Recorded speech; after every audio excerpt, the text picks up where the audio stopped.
ರಾಮ ಸೀತೆಯನ್ನು ಕಳ್ಕೊಂಡು ದುಃಖದಲ್ಲಿದ್ದಾನೆ. ಹನುಮಂತ ಸೀತೆ ಮಾತೆಯನ್ನು ಹುಡುಕ್ತಾ ಇದ್ದಾನೆ.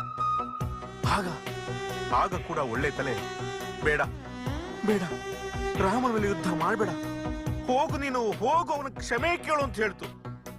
ಉಳಿದ 9 ತಲೆಗಳು ಗಹಗಸಿ ನಕ್ಕು ಬಿಡ್ತಾವೆ. ಆ ಒಳ್ಳೆ ತಲೆಗೆ ರಾಮನ ಮೇಲೆ ಅಪಾರವಾದ ಗೌರವ. ಯುದ್ಧದ ಹಿಂದಿನ ರಾತ್ರಿ ಆ ಒಳ್ಳೆ ತಲೆಗೆ ನಿದ್ದೆನೇ ಬರೋದಿಲ್ಲ. ಆಗ ರಾವಣನ ತಮ್ಮ ವಿಭೀಷಣ ಬರ್ತಾನೆ.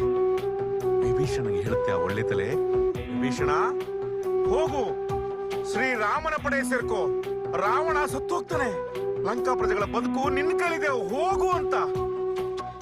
ವಿಭೀಷಣ ಒಳ್ಳೆ ತಲೆಗೆ ನಮಸ್ಕರಿಸಿ ಸೀದಾ ಹೋಗಿ ರಾಮನ ಪಡೆ ಸೇರ್ಕೊಂಡ್ಬಿಡ್ತಾನೆ. ರಾಮ ರಾವಣನನ್ನು ಯುದ್ಧದಲ್ಲಿ ಕೊಂದು ಬಿಡ್ತಾನೆ.